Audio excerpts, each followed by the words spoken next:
on this episode of Jen and Friends. My family, they were cotton pickers here in Goodyear.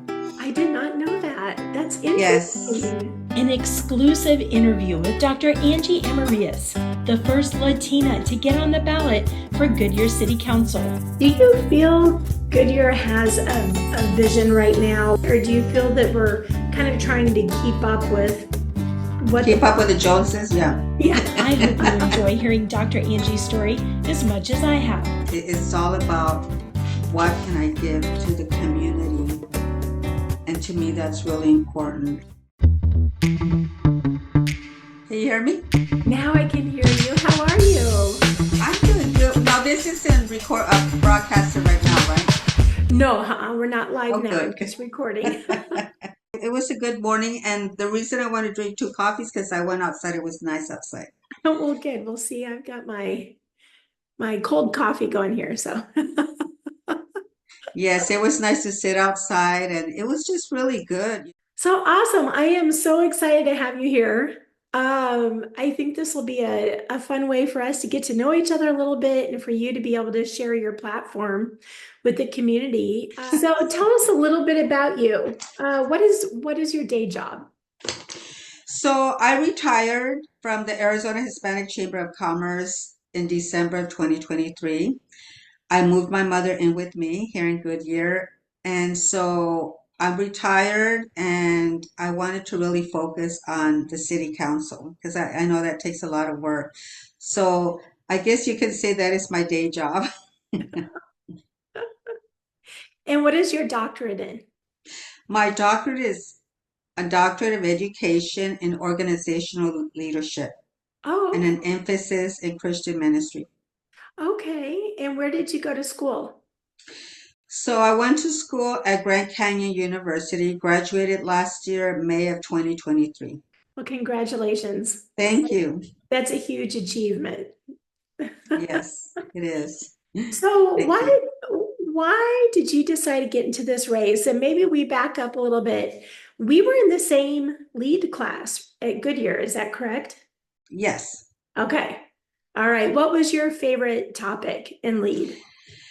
I think that, well, I'll say the food, the local food. That was really good every week. But I would have to say my favorite topic was talking about the growth, the development, but also more on water because that was kind of important, just where the water comes from, how we're working with our water, because that was really important, especially coming from good people that knew different departments. So I would have to say the water was one of them.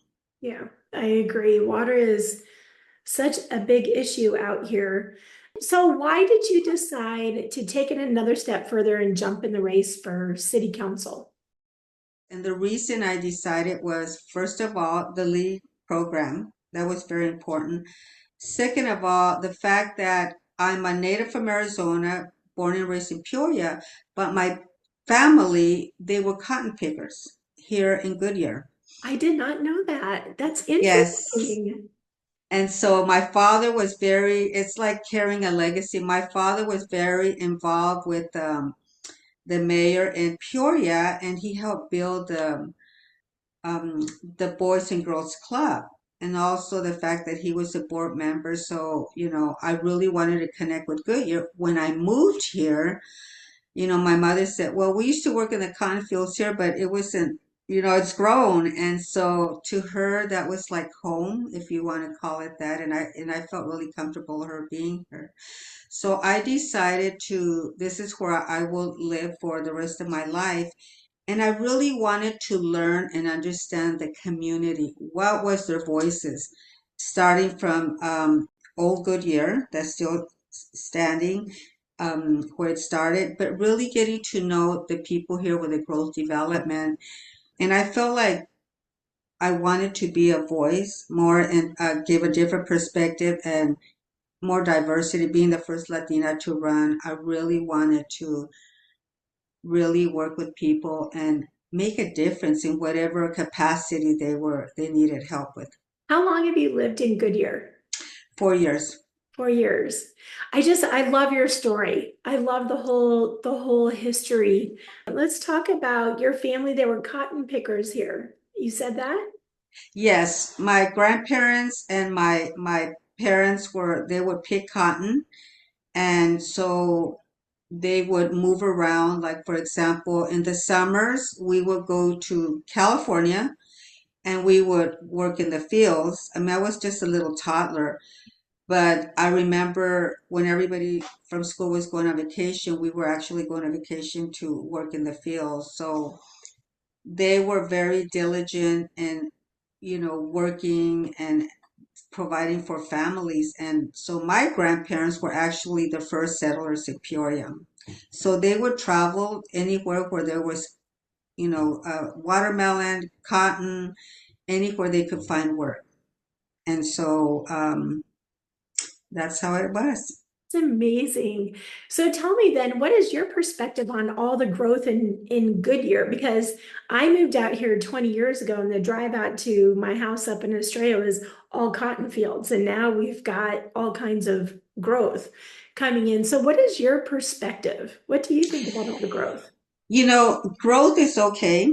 I mean, I work for the Arizona Hispanic Chamber of Commerce, so I work with a lot of small businesses. I work with a lot of big stakeholders like the largest, pharmacy, Takeda, which is the largest pharmacy in Japan, the petroleum. I work with all those stakeholders. Growth is good.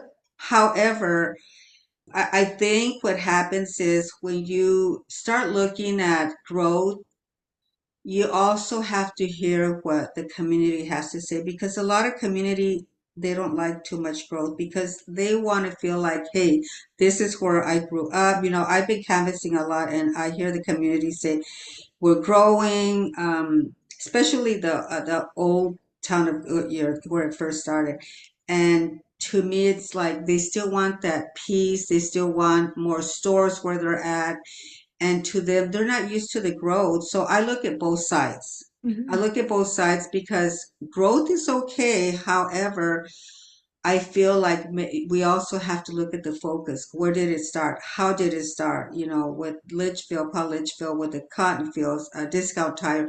I always look at the history because I grew up in a small town in Peoria. It was nothing, and now it's grown like crazy. So I really like to look at both sides, and also the fact that growth is okay, but to some degree.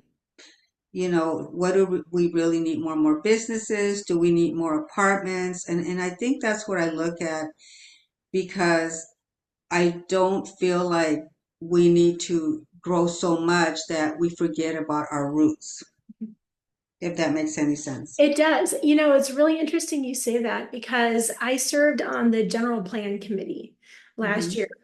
And one of the things that I had brought up was, how is it that we can put in this plan, or at least make a priority within the city, that we do preserve some of this history?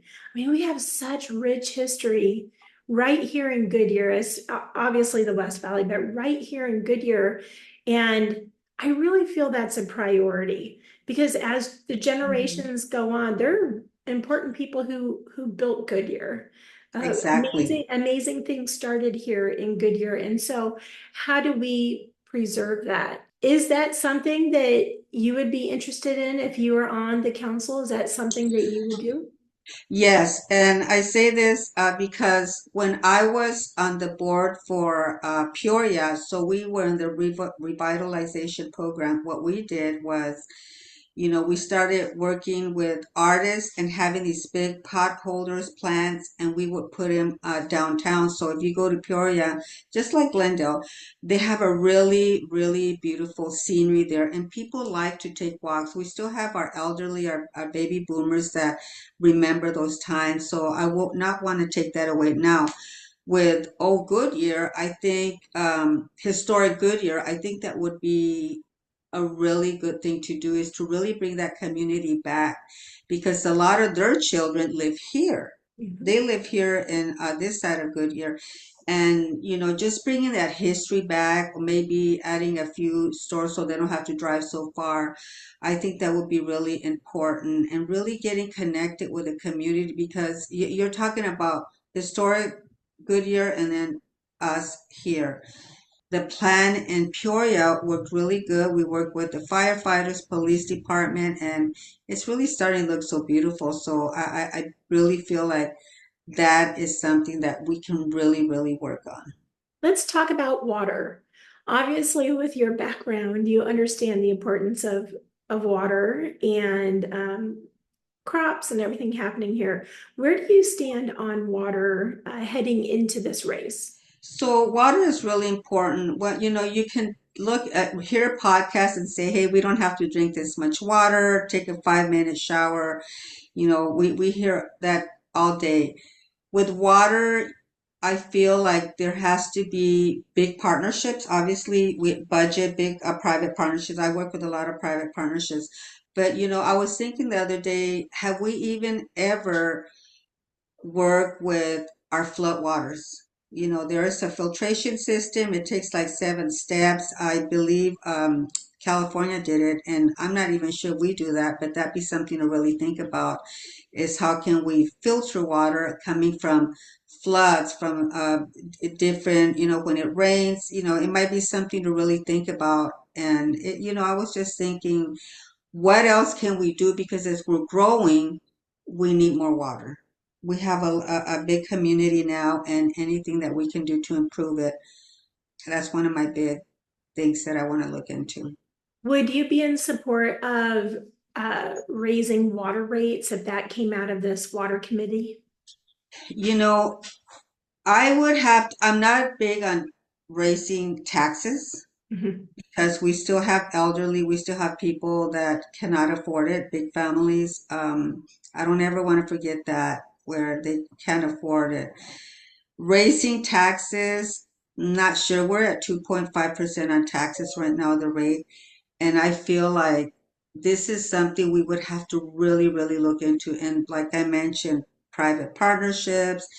I work with so many that there's always a way to work and to see how we can better get more budget, get more revenue, and increase our revenue where we don't dry out our community and then they have to move out or homeless, and which is another big thing, another thing that's happening in here in Arizona. You bring up a really good word, a really important word for here in Goodyear, and that is partnerships and collaborations. Can you talk a little bit about your experience in bringing people and businesses and communities together for a positive outcome?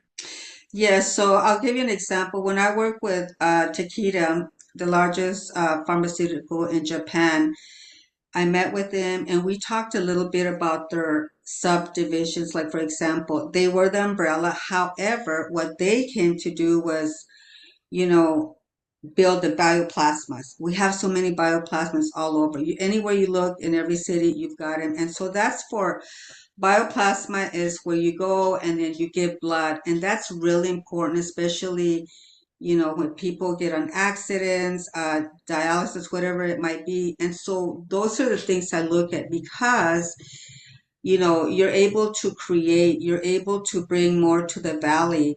And also the partnerships that I'm talking about is I work with partnerships where, okay, if this city cannot afford, I'm just going to get an example, like maybe a company that would come in and put their name, like, for example, I'll just throw it out there, like the Hispanic Chamber. Maybe a company comes in and says, you know what?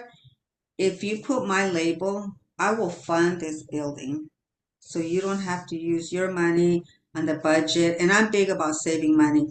And those are one of the things that I look in partnership because I've done that before. A lot of it could be in kind, a lot of it could be like, you know what, we would like to brand with you and we would like to make sure that um, you have the revenue, the budget, so you don't have to raise taxes. So we can be, and that's the joint partnerships that I look at. It's a collaboration. I've had so many organizations, networking that that's what I work with. And then small businesses is another one.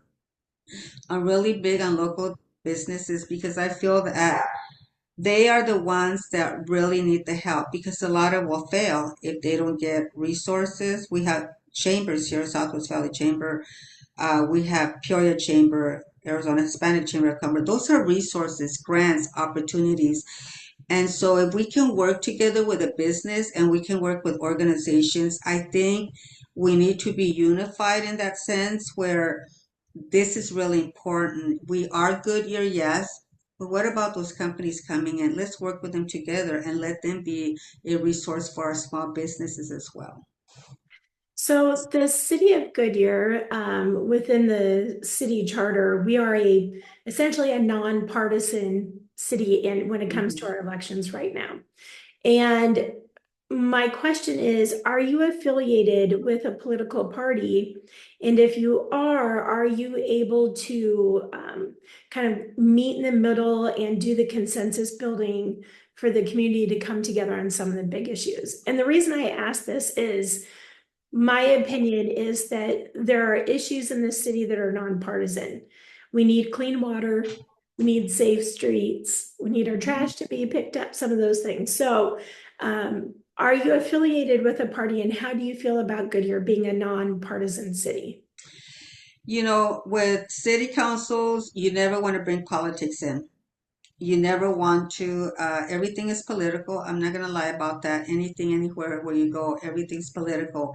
I'm not affiliated. And so, what I like about being in the city council is nonpartisan because you have two parties, you have three actually, and then if you say you're one, then they're not going to vote for you.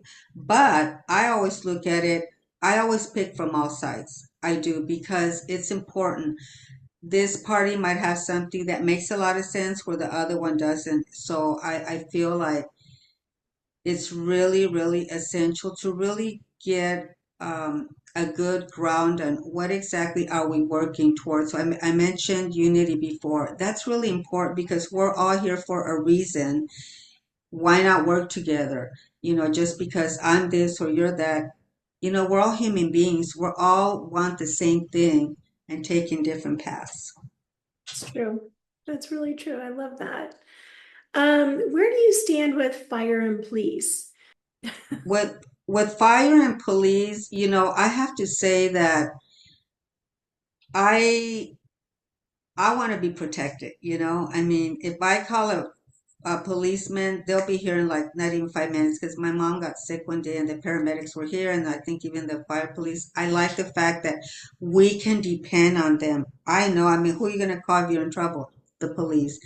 So I like the fact that we have, I don't live too far from the fire station, and it's important to have safety here. I don't want this to, because my doctorate in education, are really big on the schools, not only the education, but we don't want another Sandy Hook. We don't want another terror. We just don't want that. So having police with the right staff, right equipment, the latest equipment, and to make sure that they receive funds to actually be here when we need them. I think that's really important. You face a lot of, there's so many drugs out there. There's so many just so many things that we need that protection. To me, that's a safe haven for us. So first responders is really essential for me. I raised my daughter here in Goodyear, and one of the things that I really felt good about were the really good relationships between the schools and fire and police. Yeah. And the city of Goodyear does provide the school resource officers to Oh, our yeah. local Yeah. schools. What do you think about that program? Do you think it needs to be expanded at all For, for the school resource officers in the schools? Are yes. you pretty happy about where it is now, or do you see Uh, a growing future for that program? no, I think that is important. Like I mentioned earlier, you never know what's going to happen. You see, hear it in the newspapers, you hear it in the radio, TV, where somebody says, I'm going to bring a gun. Well, guess what? it's better to have a resource officer there than be sorry later. That doesn't work. Mhm. When you have authority figure in a school, I feel that students are less likely to bring anything because you have someone there that's watching, that's taking care of the community, but it adds value to the school because if I have my children going to school and there's a resource officer, you bet. I mean, for them to be right there and then, yeah, I think that's very important. It gives parents a sense of peace, if you want to call it that. And I think that's really, really important. Yeah. And I know that the resource officers have built really good relationships with the kids in the community. Oh, yeah. Even the What, contact they're having now can be beneficial in the future in these children's lives. That's my opinion. well, and my background is in social work. So what I see is many times you have a resource officer where some kids go to school, they don't either have, they live with their grandparents or don't have a parent or in a situation where they need that mentorship. I'm not saying they're going to mentor each child, but I have seen that when they see an authority figure, sometimes it's like, they can talk to them, and the resource officers have seen a lot, they've been through a lot, so they're able to work with those students. And, even if it's, hi, how are you doing? And I think that's a really big benefit for the schools. Have you been following the last couple of meetings where Goodyear Police purchased and started installing the AI cameras, the license plate readers, prior to lawmakers voting on them and knowing the technology? Have you been following that at all? And if you have, what is your opinion on that technology? I have been following it.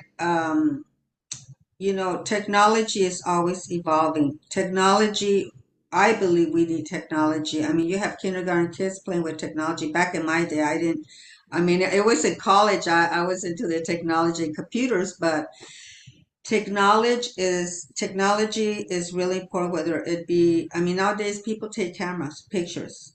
They take, there could be an incident, people take pictures. When you have a body camera, it might be a little bit more credible, I would think. I'm still kind of reading in on it, but I think that might be something that definitely has to pass through the legislation. I think it's important, and I think that, and I hope you answered your question. Well, the big part about the license plate readers that they have just brought into Goodyear, they're called flock security cameras. Hmm. And they use AI technology. And it's really kind of billed to the people, oh, we're just looking for your license plate. We want to recover stolen vehicles. I had reached out to a couple of national privacy experts about this. And as it turns out, the information, your private information that is stored in this technology and how it's used is a huge privacy concern. Now we've got all of the West Valley cities sharing everybody's information. There have been a couple of incidents, even in Litchfield Park, but nationwide, definitely, where the license plate reader gets the numbers wrong, like a zero might be an O, Right. and people are pulled over and wrongfully pulled over because of the technology. And then the other part of that is that once you have information tagged to you in the technology, it's very difficult to get it out. And so that might be a problem because you're always going to feel like you're violated, Mhm. and to the fact that who's going to want to go out anymore? And I feel like now that you mention that part, it's like when you apply for something and your name goes everywhere and there goes the fraud, and so I wouldn't want somebody to know my information unless I give it to you. And so that might be something that I can look further into, but yeah, that I think that's a violation of our rights, and I think that that might cause some issues. What are your opinions on the jobs that we have here in Goodyear and the future of job opportunities? So with job opportunities, it's important. We have a range of jobs. We have, you have all the industries up. We have so many jobs. It could be like co-working spaces. All like the major companies, PepsiCo. We have Arizona. What is it? Desert Diamond Casino. Jobs are important, but I also feel that I don't want to have to get a bonus and then go work when I'm not vetted or I'm not trained. We have so many growths here. We have a lot of growth. We have apartments everywhere. So I feel that people are moving here because it's affordable for them, affordable housing. And with the jobs, it's important to give them job opportunities, whether it's like I mentioned, training, making sure that they don't work for 3 months and then they quit. I feel that job opportunities, it's a must. We need people to work. We need people to do, to work in the infrastructure, road improvement, to work, even at the stores. I think that's very important. People say, well, we can't find jobs. Big corporations say, well, we don't have skilled workers. Well, guess what? I know a lot of people that have degrees and still can't get a job. So it's really important to really create those jobs for Goodyear because you're going to need jobs here. And, we all have children, we all have grandchildren that are going to need jobs. And with the economy growing and with the price of the rental, I think that's really important. And even with the small businesses, they want to expand and grow and hire. So I think that with our diverse economy, that I really support, more job opportunities. That's really, really important. Last year, when, excuse me, when the Goodyear Leadership Program had its field trip to the day at the Capitol, Hmm. I had met a staffer for the city of Goodyear, and I had asked him, how do you like Goodyear? Do you live here? And his response to me was, no, I can't afford it. Do you think that Goodyear has enough affordable housing here? Do we need more? And what would you do on council um, in regards to affordable housing? To our children, their rent is higher than my mortgage, and Mhm. that's a problem. They will not be able to probably purchase a home. That is really crucial. I feel like, we talk about people moving here. Well, yeah, from different states. What about our people? We affordable housing, you go to these apartment complexes, they're beautiful. They have amenities, luxury, you name it. But we also have to look at what about the people that aren't making six-figure salaries? I look at that because maybe my kids want to move here to Goodyear and they can't afford it. So affordable housing here for people that live here is really, really important because I think I don't think I know that there's programs that we can work with to make sure that we have affordable housing because we have to think about our community. Are they being homeless? Especially for the homeless rate that's growing. It's a big percentage of people being homeless every day. And that's why I mentioned jobs, it's important, but also to make sure that we have housing, just units of housing where people are able to move here and work here and not have to go homeless because they can't afford that. Or even with daycares, all the money goes to daycare, and I think those are the things we really need to look at. So guess what? People don't work what they won't work because they can't, or they move back with their parents. So how do we work with our business leaders, our children of the future, if they can't purchase a home, that they have to live with their parents, depend on them? I mean, that to me is a big thing. Do you feel Goodyear has a vision right now, or do you feel that sometimes planning and growth is, oh, we have some space here, let's put this here. We have space here, let's let's plug this in here. Do you feel that there is an actual vision, or do you feel that we're kind of trying to keep up with what Keep up with the Joneses? Yeah. yeah. You know, I'm going to go back to what I said earlier about historic Goodyear. Like I said, I work with businesses, big corporations, and I do like the growth. However, if there's a space, why would we put anything on there? Why would we put something if we're getting Buc-ee's or we're getting this? That's my personal opinion. It looks great. We look good. You know, all the cities would love to have a Buc-ee's, but what about those spaces? We don't want to be so overcrowded that we're stuck next to a community that can't, or a school or a church that they can't move around. And space is very important for the community. You know, when I moved here, there were hardly any apartments. All of a sudden, I'm like looking, it's like, oh wow, okay. But spaces are important to keep. I think that's really, really important. If you were to be on city council, what kind of a time commitment would you be able to have? Would you be able to go through and read all the documents before every meeting? Can you talk a little bit about your time available? Yes. So I have ran for boards. I ran boards, and one of the things that I learned, even now when I go to council meetings, whether it's on Zoom or physically, I look at all the documents. And the reason I look at the documents because I want to make sure that when we're at a work session or just a city council, I want to make sure I understand everything they're talking about. And I've learned so much. And I write my notes, I come back. And you know, when you go to school, you're always researching, reading, and I still do it.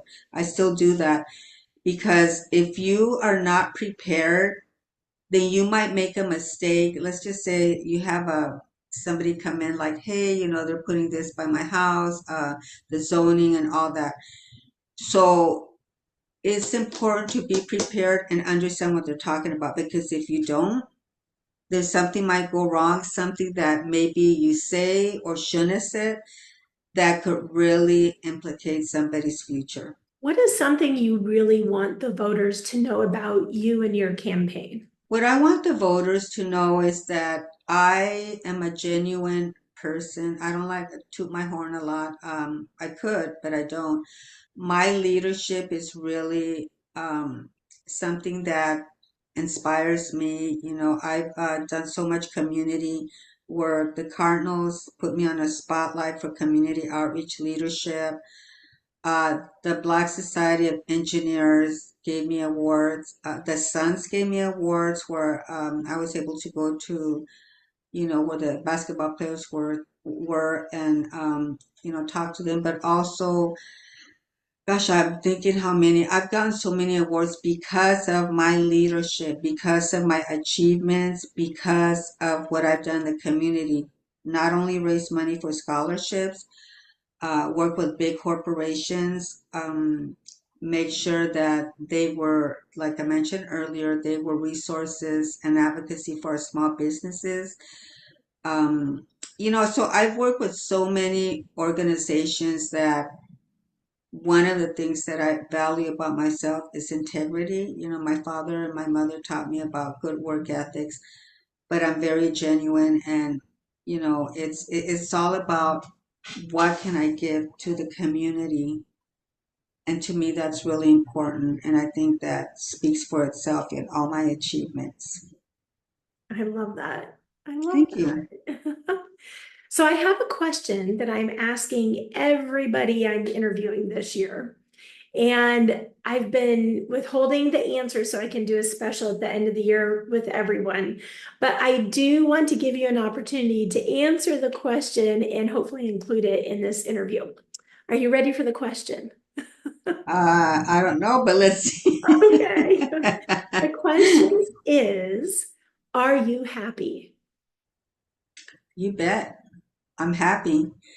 As Abraham Lincoln said, you're as happy as you make up your minds to be. I'm a very happy person. I'm blessed. I'm blessed because I still have my mother. I have my children, grandchildren, great grandchildren, and I feel that I've been really, really blessed in so many things happening in my life. And I feel like, yeah, I'm just happy every day. It's a gift. It's a gift for me to be alive every day. So that's what makes me happy.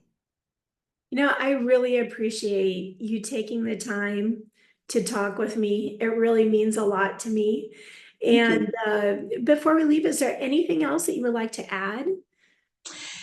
The only thing I would say is I really appreciate you giving me this opportunity to speak, and I love it. I really, you ask me questions, and I like the fact that now I can dissect everything I said and say, okay, I can do this different. I can do this.